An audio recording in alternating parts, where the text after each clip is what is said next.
Bonjour tout le monde et on se retrouve aujourd'hui pour une vidéo un peu spéciale car voilà, au mois de décembre je vous avais demandé de me poser des questions sur les choses que vous aimeriez me demander histoire de faire une sorte de FAQ et en fait faire une FAQ pour faire une FAQ ça m'embête un peu. Et parmi les questions qui sont le plus revenues, il y avait est-ce que tu comptes faire des vlogs lecture, est-ce que tu aimerais pas faire des vlogs, on aimerait bien voir des vlogs, enfin voilà, il y a eu toutes sortes de choses. Du coup je me suis dit que j'allais faire un vlog, voilà, je tente l'aventure et en même temps j'allais en profiter pour répondre à vos questions, les questions qui sont le plus revenues, voilà, je me suis dit que c'était le bon moment. Du coup il est très tôt car je suis une lève-tôt et je suis enrhumée, donc vous me pardonnez ma prononciation et mon bout du nez tout rouge. Donc j'ai décidé du coup de vous faire un peu un vlog de mes lectures du moment, je sais pas sur combien de temps ce vlog va s'étirer, si ça va être sur une semaine, un mois, 2 jours. J'ai décidé du coup de vous parler un peu des lectures que je vais faire là dans les jours prochains et puis de vous montrer un petit peu voilà, mon quotidien, ma vie. Vous verrez que je suis quelqu'un d'assez calme en fait, à la grande surprise de tout le monde qui me voit comme une nana très énergique. Je suis énergique quand il le faut mais je suis aussi très calme dans ma bulle. Donc voilà, j'espère que ça vous plaira comme format de vidéo, n'hésitez pas à me le dire, moi en tout cas c'est une grande première donc je verrai si ça me plaît ou pas à réaliser.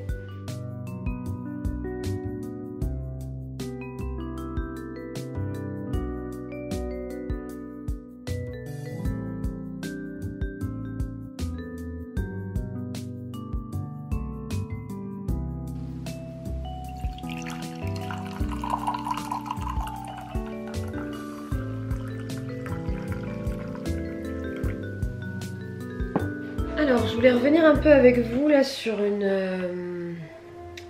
comment dire, sur la lecture que je viens de finir, qui n'est autre que Circé de Madeline Miller. En fait j'ai beaucoup aimé cette lecture parce que ça a carrément été un coup de cœur et je m'y attendais pas du tout. J'y allais un peu de manière mitigée parce que j'avais entendu beaucoup de bien de ce bouquin et en même temps j'avais entendu des gens dire que c'était chiant quoi, qu'on s'ennuyait en le lisant. Et bah pour moi pas du tout, moi ça a été un vrai succès. Dans le sens où en fait, pendant tout le temps où je l'ai lu, c'est-à-dire 5-6 jours, j'attendais qu'une chose, c'était d'avoir des pauses lecture en fait. C'est romancé, c'est-à-dire que je pense qu'il y a des parts de la vie de Circé qui sont totalement inventées, enfin c'est une version proposée par l'autrice, mais moi ça me va plutôt bien et ça enlève un petit peu, voilà, si vous faites partie de la génération qui comme moi a eu au bac de littérature l'Odyssée à lire, pour tous ceux qui ont pris plaisir comme moi et qui se sont ennuyés à lire ce bouquin, ça donne un peu une version plus vivante, plus actuelle bien sûr, et puis l'Odyssée c'est très neutre comme bouquin, dans le sens où en fait les personnages, voilà, on nous raconte le retour d'Ulysse, mais c'est assez fade en fait comme manière de dire les choses. On dit voilà, Ulysse fait ça, Ulysse répond ça, il n'y a vraiment pas de côté romancé. Donc là j'ai beaucoup aimé cette partie-là de ce choix en fait qu'a fait l'autrice. L'écriture est très bien, c'est une super écriture. Ça aussi c'était un vrai plaisir. Et donc en plus du fait que l'écriture est chouette, vraiment là j'ai trouvé que les personnages de la mythologie grecque étaient vraiment mis en valeur en fait, que ce soit leur côté fourbe comme leur côté louable, parce que c'est ça qui est dingue avec les dieux et déesses et nymphes et demi-dieux de la mythologie grecque, c'est qu'ils sont autant admirables qu'insupportables. Et j'aime beaucoup en fait cette ambivalence, ce côté non manichéen qui me plaît beaucoup. Donc voilà, je voulais vous répondre un peu à chaud, bien sûr je ferai des vidéos comme d'habitude de mes avis lecture. J'ai lu ce bouquin dans le cadre du Cold Winter Challenge et je suis super contente de l'avoir lu. C'était vraiment une très très belle découverte, ça faisait longtemps que j'avais pas lu un bouquin qui m'avait autant plu en fait. Et où j'étais autant impatiente d'aller lire. Mais là il y avait vraiment ce côté impatience de quand est-ce que j'ai fini de bosser et que je suis arrivée à la maison pour bouquiner quoi. Donc c'est quand même de plus en plus rare je pense, parce que je lis de plus en plus de livres, donc je suis peut-être de moins en moins surprise ou peut-être que je deviens une relou exigeante, mais dans tous les cas voilà, ça faisait vraiment longtemps et du coup j'ai pris vraiment plaisir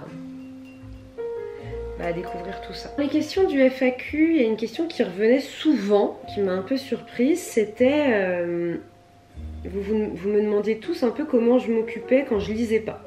Alors non, je ne fais pas que lire dans ma vie, hein. Si seulement je pouvais être payée pour lire des bouquins et donner mon avis sur les livres, ce serait parfait, mais bon, hein, à un moment donné, il faut aussi remplir le frigo. En fait, comme j'expliquais, je suis une nana assez calme, contrairement à l'image que je pense donner à pas mal de monde.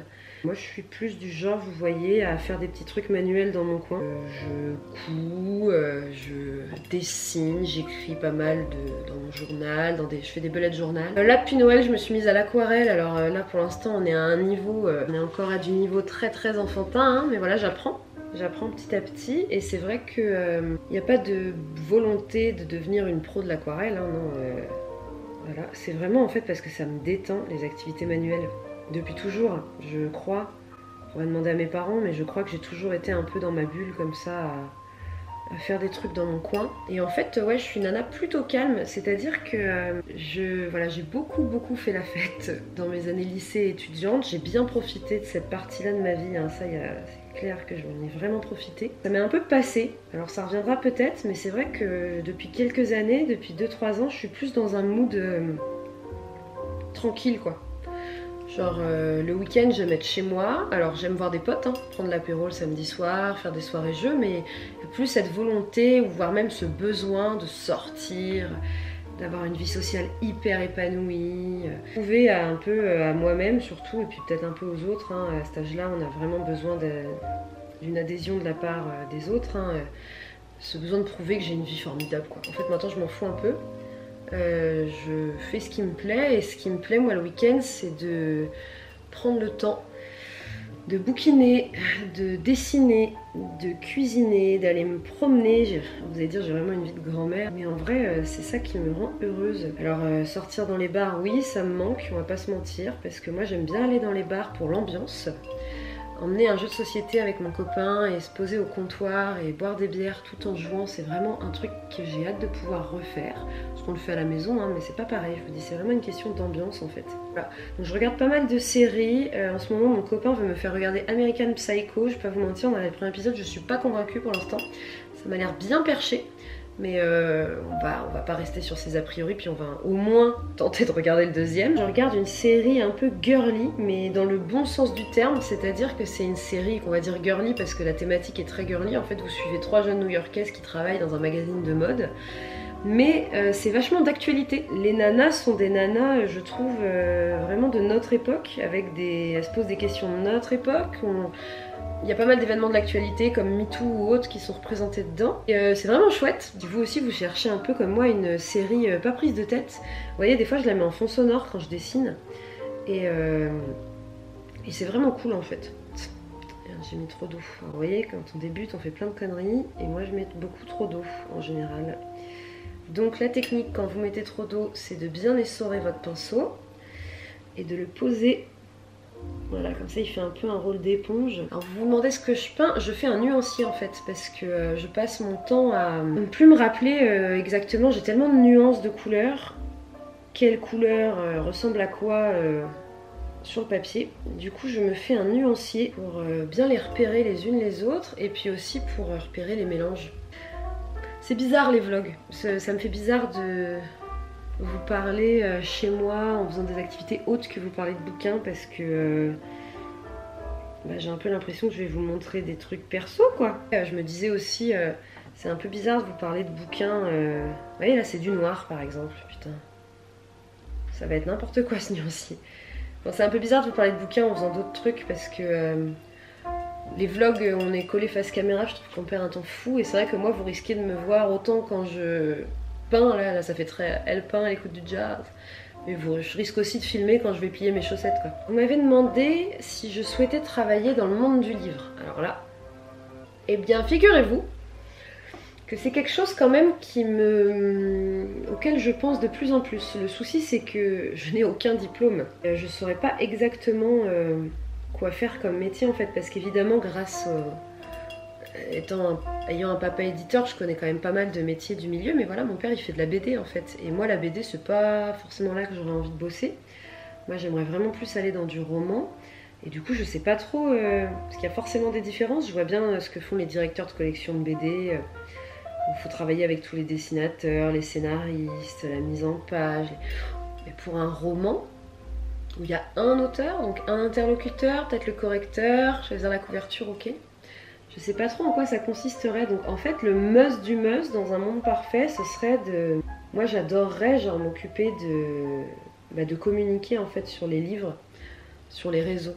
Genre c'est un peu très à la mode ce que je dis, mais vous voyez par exemple j'ai un projet de faire un podcast. J'aimerais bien voilà, faire un podcast sur les nouvelles sorties d'une maison d'édition, en invitant les auteurs, les dessinateurs s'il y en a, pourquoi pas, des lecteurs, etc. J'aimerais beaucoup faire des vidéos, couvrir les événements. Donc oui, j'aimerais beaucoup travailler dans le milieu du livre, mais sous quelle forme? Je sais pas trop, voilà. Après, c'est quelque chose auquel je réfléchis de plus en plus parce que le monde de l'éducation nationale est... Enfin, j'adore mon job, mais je pense qu'un jour, il faudra faire une pause. Parce que être CPE, c'est prenant. Surtout psychologiquement parlant. Alors vous êtes aussi un certain nombre, vu qu'on est sur la partie un peu professionnelle, à m'avoir demandé ce qui m'avait fait être CPE. Alors pareil, j'étais un peu surprise de cette question parce que bon, je m'attendais à ce qu'on parle essentiellement de bouquins moi. Pourquoi je suis CPE? Bonne question. J'ai toujours un peu aimé être avec les enfants et les ados. Même quand j'étais moi-même une ado, les ados me fascinaient. J'écrivais beaucoup sur des personnages adolescents. Je faisais des vidéos, des clips avec mes potes, des clips assez ridicules aujourd'hui, mais à l'époque j'en étais très fière. Du coup j'ai voulu, après avoir découvert le milieu du cinéma et m'être dit que oula, le milieu artistique ça me fatiguait, mais voilà, je me plaisais pas du tout là-dedans. Je suis partie dans l'idée de travailler avec les ados parce que c'est quelque chose qui me bottait. Donc j'ai été animatrice longtemps, j'ai dû faire ça 8 ans. J'ai été animatrice dans différentes structures l'été, vous savez, pendant les vacances, j'ai fait des centres de loisirs, des espaces jeunes, j'ai fait de la colo aussi. Et en fait, du coup, après, je me suis renseignée pour travailler dans... Je voulais un peu lier la culture, vous voyez, parce que j'étais quand même toujours autant bottée par l'univers de la culture, que ce soit du spectacle ou autre, et l'animation. Donc forcément, je me suis dit, je vais être médiatrice culturelle, le mieux serait dans une MJC, comme ça je pourrais avoir le côté un peu centre de loisirs, activité avec les gamins, et en même temps le côté spectacle, salle de concert. Bon, j'ai très vite déchanté, parce que certes, il y a des diplômes pour faire ça, des masters, mais il n'y a pas de boulot. Il n'y a pas de boulot, et même les gens qui y sont, ils galèrent. Par contre, des enfants, qu'importe les temps de crise ou quoi, il y en a toujours, donc t'occuper des enfants. Et donc j'étais vraiment partie dans l'idée d'être animatrice, directrice de centre de loisirs, voilà, donc de faire un BPGEPS LTP, loisirs tout public. Et j'ai abandonné aussi parce qu'en fait j'ai eu une expérience en animation qui m'a un peu marquée, d'une jeune fille qui avait une situation familiale très problématique. Et en fait en tant qu'animatrice je n'avais aucun pouvoir là-dessus, c'est-à-dire à part faire un signalement comme n'importe quel citoyen peut le faire, donc que j'avais fait d'ailleurs avec la directrice de l'époque, je pouvais rien faire d'autre, c'est-à-dire que j'ai dû laisser cette petite repartir dans sa famille qui était une famille très nocive, et j'ai rien pu faire. Et en fait ce jour-là ça m'a mis une rage, et je me rappelle c'était le 2-3 jours après les attentats de Nice, ça m'avait déjà vachement marqué. J'ai eu une rage et je me suis dit c'est mort en fait, je veux faire plus. Je n'ai pas été éduque parce que je connaissais par mon ex bien le milieu des éducateurs spécialisés, et je sais qu'il n'y a pas de boulot, qu'ils n'ont pas de moyens. J'ai pas voulu, et puis en fait c'est un de mes colocs de l'époque qui était prof, et tout le monde me disait depuis toujours d'être instit ou prof, et j'ai pas envie, parce que moi apprendre à lire et écrire c'est pas mon truc, je suis pas du tout pédagogue. Mais il m'a dit mais pourquoi tu ferais pas CPE, moi je te verrais bien faire ça. Alors moi j'ai toujours cru que pour être CPE il fallait d'abord être prof, comme beaucoup de gens, et en fait pas du tout. Je me suis renseignée dans le sens où j'ai été acheter un annal de révision au concours, alors que voilà, j'avais clairement, j'étais pas inscrite pour l'année, je bossais chez Zara, enfin vous voyez, j'étais pas du tout là-dedans. Et en fait j'ai lu ça comme un roman, ça m'a passionnée, les questions qui étaient évoquées dedans sur les inégalités sociales du coup qui ont un impact sur la scolarité des gamins, les inégalités filles-garçons, l'orientation, la laïcité, enfin toutes ces questions qui sont au cœur du métier de CPE m'ont passionnée, et à partir de là en fait c'est devenu un objectif que je n'ai pas réussi à lâcher, c'est-à-dire que j'ai pendant 2 ans, donc cette année plus après l'année de concours, respiré CPE. J'ai repris mes études après longtemps sans études. Le milieu scolaire me plaît malgré tout ce qu'il a de contestable, en tout cas en France, enfin partout d'ailleurs je pense. Mais ça me plaît d'évoluer dans le milieu scolaire et d'accompagner les gamins, parce que moi j'aurais bien aimé avoir des CPE qui m'auraient préparé un peu mieux à la dureté de la vie après. Donc voilà, c'est pour ça que j'ai fait CPE, pour être avec les ados et pour aussi parce que j'ai grandement besoin de me sentir utile et que les métiers artistiques me faisaient un peu être utile que pour moi, quoi.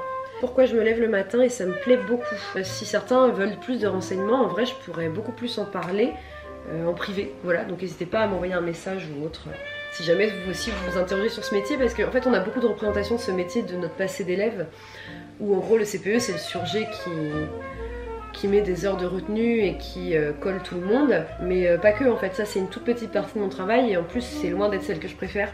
J'ai fini mon nuancier, donc je vais faire d'autres trucs mais je vais arrêter de tourner parce que j'ai envie de faire une pause, voilà. Donc c'était pour répondre aux premières questions, on se retrouve je sais pas quand pour la suite.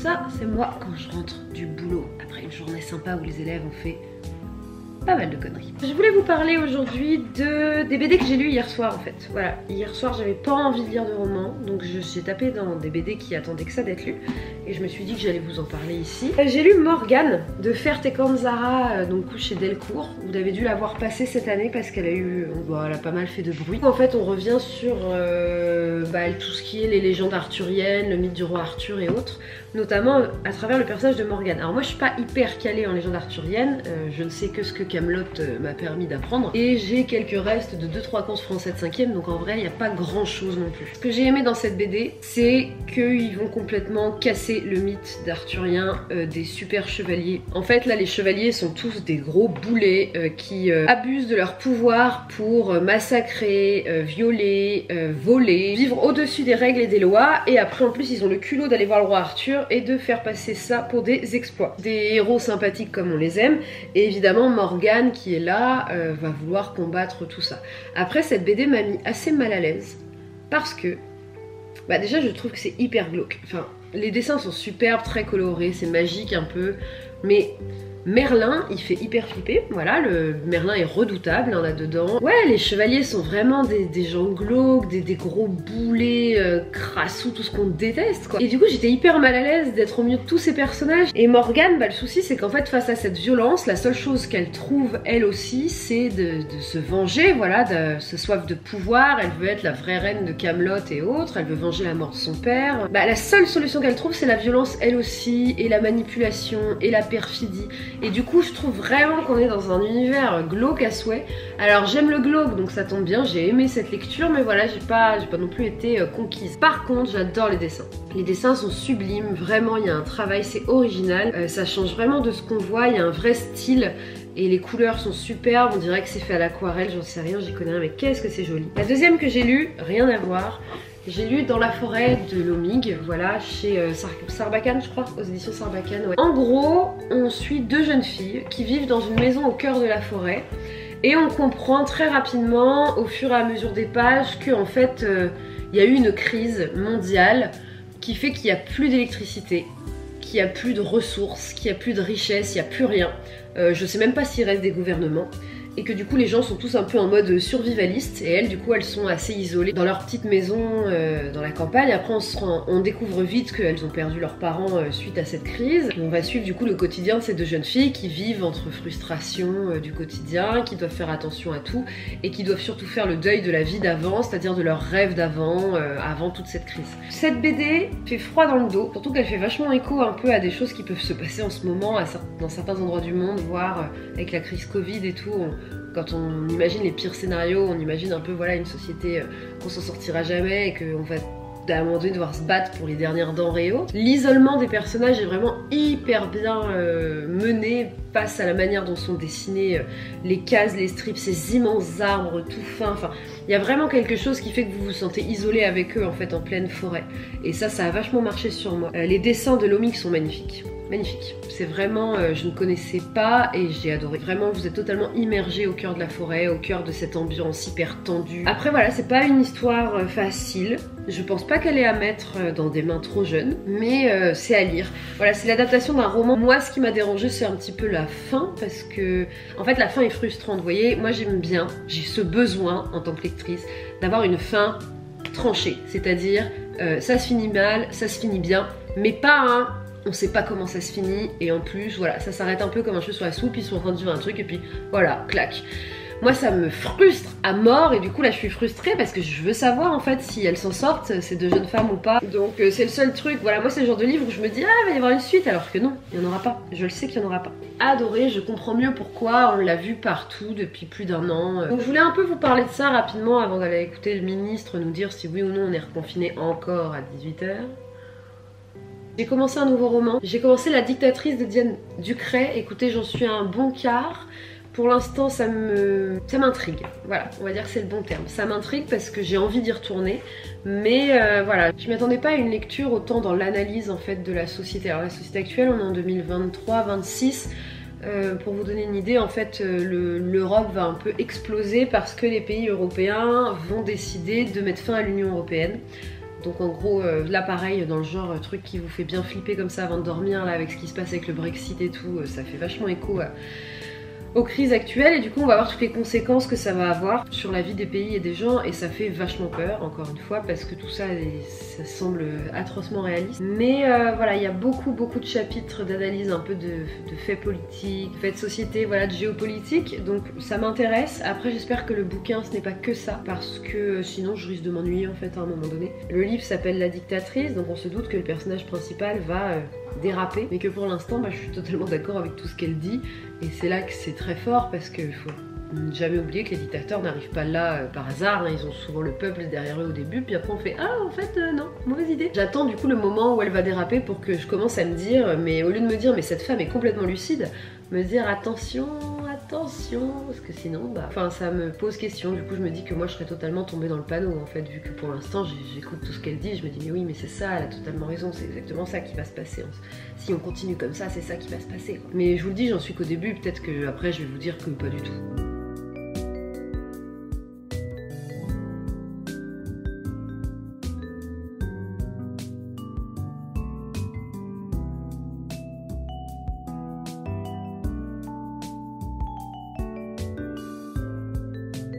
Je disais salut, je suis parvenue vloguer, waouh j'emploie des mots, vloguer depuis plusieurs jours parce que toi-même tu sais, hein, le boulot, la fatigue, et puis j'ai pas tant lu que ça non plus. Donc voilà, là je me suis dit que j'allais filmer un petit peu pour vous parler de la lecture que je viens de terminer. Je viens de finir La dictatrice de Diane Ducret, donc je vous en avais déjà parlé il y a quelques jours. Alors c'est un livre vraiment très intéressant, pas un coup de cœur parce qu'il y a plusieurs choses que je trouve qu'aurait pu être mieux dans ce livre, notamment voilà, il y a l'intrigue principale de la montée donc en puissance de cette dictature, et aussi une intrigue le plus personnelle sur le personnage principal que je trouve un peu faible. Mais à part ça en fait c'est très intéressant parce que je me suis faite piéger dans le sens où voilà, la jeune femme au début dénonce des choses qui font vraiment écho à notre société actuelle, et qui, selon moi, ne sont pas du tout fictives. C'est-à-dire que ça pourrait vraiment arriver, en fait, tous les événements qui l'amènent à se radicaliser de la sorte. En fait, j'étais assez d'accord avec beaucoup de choses qu'elle disait. Alors, le titre étant La dictatrice, je me disais à quel moment ça va merdouiller, quoi. Et en fait, c'est là que c'est malin, parce que ça arrive petit à petit, bien caché. Et pendant une bonne partie du bouquin, alors il y a 2-3 trucs où on se dit, oula, mais non, évidemment que non, on laisserait pas passer ça. Mais il y a d'autres choses où on se dit, ah, c'est malin comme solution. Tiens, pourquoi on n'essaierait pas de faire un truc comme ça pour régler tel problème et tout. Et c'est là que la dictature est insidieuse, parce que en fait on peut tous se laisser prendre d'un leader politique, religieux, d'un gourou, pour que dans des périodes très difficiles et de détresse, beaucoup de gens se rallient derrière, parce qu'au début souvent les dictateurs trouvent des solutions, forcément le peuple est reconnaissant, et puis petit à petit on se rend compte que derrière tout ça il se passe aussi des choses. Il se passe aussi des choses horribles, atroces, innommables, et tant qu'on n'est pas concerné, je pense qu'on s'en rend pas compte, et puis petit à petit ça concerne les voisins, puis ça concerne d'autres personnes, et ainsi de suite. Donc je trouve que je me suis moi-même fait avoir au jeu de la dictature du coup de Diane Ducret, et c'est ça que je trouve intéressant dans ce bouquin, c'est qu'en fait on voit vraiment tous les cheminements idéologiques et de pensée quand il y a une dictature, et qu'est-ce qui fait que autant de gens suivent aveuglément des dictateurs sans forcément se rendre compte d'eux. Donc voilà, j'ai aucune idée de ce que je vais lire maintenant,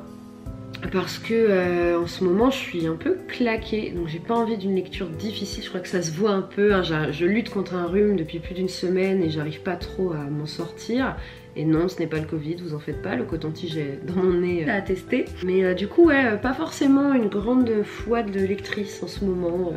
Voilà, je sais qu'on est à la moitié du Kong Winter Challenge. Pour l'instant, j'ai fait que 5 lectures. Sur les 15 ou 16 prévues. Bon, je ne ferai jamais toutes les lectures, mais ce serait bien que j'avance un peu. Ou recapte dès que je sais ce que je lis à la suite. Salut tout le monde, c'est encore moi en gros plan. J'ai lu une BD géniale, j'ai oublié de vous en parler. Je ne pas que je ressemble à Georges Perec comme ça. Mon dieu. Oui, donc je disais, j'ai lu une super BD qui a été un vrai coup de cœur et j'ai oublié de vous en parler. J'ai lu le tome 1 de Il faut flinguer Ramirez, voilà. Et je comprends mieux pourquoi tous mes potes attendaient le tome 2 avec impatience. Parce que j'ai rarement lu une BD aussi chouette. La beauté du travail, du dessin, des couleurs, de la construction de la BD, voilà, de la mise en scène, des planches, enfin... Travail incroyable quoi, respect. Je me posais même la question de comment ils pouvaient dessiner des choses pareilles. Parce qu'on sent une grosse influence jeux vidéo, cinéma, et du coup il y a des plans hyper intéressants et je me dis mais comment on peut dessiner ça? Je suis toujours autant ébahie des gens qui savent dessiner, mais alors dans le milieu de la BD il y a vraiment des talents assez incroyables. Ça raconte l'histoire en fait d'un malfrat qui se cache sous l'identité d'un vendeur d'aspirateurs. Déjà l'idée est géniale. Et voilà, il y a évidemment des membres, on va dire, du cartel mexicain qui, je ne sais pas pourquoi, veulent se venger de lui. Apparemment, il a fait quelque chose qui les a mis en rogne, en méga rogne. Et petit à petit, bah, on suit un petit peu leur traque envers ce mec qui, en parallèle, fait sa petite vie de vendeur d'aspirateurs. En dehors de l'intrigue principale, il y a des choses sur l'univers hyper intéressantes. Comme moi, ça me fait marrer de voir que toute la société n'attend qu'une chose, c'est des fanats d'électroménager. Et genre, la sortie du dernier aspirateur Vroom 2000, ils sont tous « Ah, mon Dieu !» Limite, il y a des fans en pleurs, quoi. Enfin, c'est trop drôle, donc ça dénonce pas mal de choses, en vrai, si on creuse un petit peu. Et je trouve ça vraiment chouette. Les dialogues sont très pertinents, on se marre beaucoup. Et il y a beaucoup de petits détails. Par exemple, vous voyez, il va faire une une de journal. Et en petits détails, moi je lis tout, hein, je lis tous les petits détails et tout. Et il y a écrit que des conneries qui me font trop rire. Et du coup, voilà, j'ai vraiment aimé cette BD pour toutes ces petites choses. Mais aussi parce que l'intrigue est chouette, que ça se termine sur un cliffhanger où on n'a qu'une envie d'avoir le tome 2. Donc moi, c'est coup de bol, le tome 2, j'ai juste allé à la librairie l'acheter. Mais je crois que les gens ont attendu 1 ou 2 ans. 2 ans que le tome 2 soit terminé, donc l'attente a été longue, ce qui explique aussi l'engouement général. Mais ouais, vraiment une très chouette découverte, et vraiment plus je lis de la BD, du roman graphique, plus je prends plaisir à lire en fait des BD, puis je commence un peu à avoir un petit palais de lectrice, tu vois, je commence à savoir ce que j'aime pas, quel genre d'histoire m'embarque ou pas, un peu comme pour les romans, donc je suis plutôt assez contente. C'était la petite anecdote du soir. Sur ce, je raccroche parce que j'en peux plus, faut que j'aille me moucher.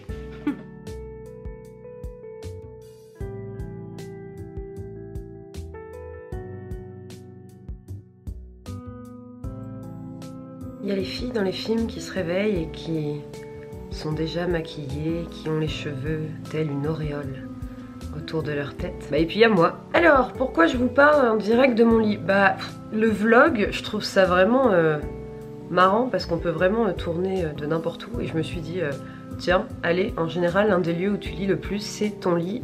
Le matin, le week-end, quand tu peux traîner au lit. Et donc là c'est le cas, donc je me suis dit que j'allais traîner au lit avec vous et vous raconter un petit peu mes dernières lectures. Je viens de commencer un nouveau livre qui est dingue. Vous allez me dire comment tu sais qu'il est dingue alors que t'en es qu'à 80 pages, mais c'est là je trouve qu'on différencie les auteurs, des très bons auteurs, parce que la plume en appelle quelques mots, m'a totalement embarqué dans l'histoire, et pourtant c'est pas forcément un sujet d'histoire qui m'embarque en temps normal. Voilà, ce livre, il s'agit de Rien ne s'oppose à la nuit de Delphine de Vigan. Donc ce petit bijou, cette petite pépite, cette chose incroyable qui fait que j'ai déjà corné une dizaine de pages tellement c'est bien écrit, bah c'est Delphine de Vigan. Voilà, j'avais lu seulement d'après une histoire vraie de cette autrice et j'avais adoré la plume, j'avais adoré l'intrigue. Là, Rien ne s'oppose à la nuit revient sur l'histoire de sa famille et plus précisément de sa mère, et je suis totalement conquise tellement c'est bien écrit. Donc je comprends complètement l'aura qu'il y a autour de cette femme et le succès qu'elle rencontre, parce que c'est vraiment l'une des plus jolies plumes que j'ai pu lire dans ma vie avec seulement 2 bouquins. Et du coup je pense que je vais acquérir le plus rapidement possible l'intégralité de ses livres, parce que je sais d'avance que même si la thématique ou le sujet n'est pas trop mon truc, l'écriture saura me charmer.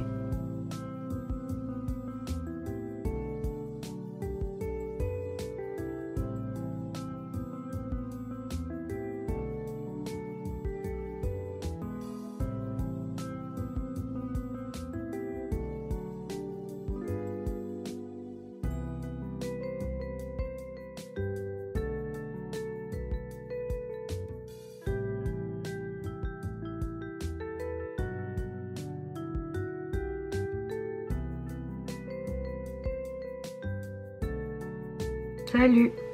Il est tard. Comment ça va vous? C'est pas comment font les gens normaux dans les vlogs. Pour pas être claqué après le boulot et avoir de la force de tourner des trucs en ayant une belle tronche, mais moi je galère. Voilà, on va pas se mentir. Je viens vite fait vous parler de Rien ne s'oppose à la nuit de Delphine de Vigan parce que je l'ai fini il y a plusieurs jours et que j'ai pas pris le temps de filmer parce que la vie. Et voilà, je voulais un petit peu vous en parler parce que je trouve que je pense que je vais clôturer ce vlog sur ça car c'était magnifique. J'ai tellement été émue par ce livre, par l'histoire, par la manière dont les choses sont racontées, par la vie de cette famille, de cette femme. Je comprends pourquoi tout le monde a parlé de ce livre pendant un temps, on n'entendait parler que de ça, de Delphine de Vigan. Voilà, j'arrive longtemps après la bataille, mais je suis désolée, j'arrête pas de toucher mes cheveux, mais dès que je les vois, ça m'agace. J'arrive longtemps après la bataille, mais c'était vraiment une lecture de dingue, en fait, une folie. Et je suis hyper heureuse d'avoir lu ce livre. Et j'ai tellement été émue, si vous saviez, j'ai ri, j'ai pleuré, j'ai surtout eu une sorte de boule dans le ventre qui était mi-soulagement, mi-stress. Toute l'ambiance du livre, de toute façon, qui est comme ça, pour dire à quel point la vie est complexe, la famille est complexe, et les rapports dans les grandes familles, enfin la vie de cette femme est vraiment très difficile et en même temps remplie de jolies choses. Et je trouve que c'est un témoignage qui est important et que c'est un très beau témoignage de vie doré, puis en plus c'est très bien écrit. Là on est dans du très grand talent littéraire, hein, vraiment en termes de plumes. Je sais pas à qui je pourrais comparer, mais c'est vraiment une des plus jolies que j'ai lues dans ma vie. Donc Delphine de Vigan, comme je vous le disais, c'est clair que je vais aller creuser avec attention sur toute son œuvre, enfin dans toute son œuvre, je vais creuser dans les livres. Voilà, donc je vais terminer ce vlog là-dessus. Qu'est-ce que je pense des vlogs? C'est vraiment cool à faire parce qu'en vrai je me prends pas du tout le chou. Comme vous voyez là, je filme avec ma tête du quotidien. Et je trouve ça peut-être un peu plus vrai que les vidéos mises en scène avec un fond magnifique à chaque fois, où on est bien coiffé, bien maquillé. Demandez tout le temps comment je fais pour trouver du temps pour faire ça. Bah, comme vous voyez, je galère, j'en ai pas tant que ça. Mais je le fais parce que j'en ai envie et parce que je me libère un peu de temps. C'est comme la lecture en fait, vous avez envie de lire, bah vous lisez, vous allez trouver du temps. Donc les vlogs, écoutez, pourquoi pas, je recommencerai sûrement. Après, là en ce moment, c'était vraiment pas la bonne période en termes professionnels pour me mettre à vlogger, donc j'aurais aimé faire un truc vachement plus travaillé. Au début j'étais là ouais, je vais faire des plans comme ci, comme ça, mais au final vous voyez, j'ai surtout posé mon appareil photo à des endroits un peu aléatoires de ma maison et je vous ai parlé de bouquins, parce qu'en fait c'est ça que je fais le mieux je crois, c'est juste de vous parler de mes lectures et de ce que j'ai aimé ou pas, et pas toute la mise en scène autour. Si ça vous plaît, n'hésitez pas à me le dire dans les commentaires, ça me motivera à en faire d'autres. N'oubliez pas de vous abonner, de liker les vidéos, de partager tout ça pour soutenir ma petite aventure qui est celle de Batmanon prend son bouquin. Je clôture sur ça, je vous embrasse, je vous souhaite de très jolies lectures, de vous reposer et de passer du bon temps avec les gens que vous aimez, ou tout seul, ou avec vos chats ou vos poissons rouges. Faites ce que vous voulez, je vous embrasse très fort, ciao. Vive la vie.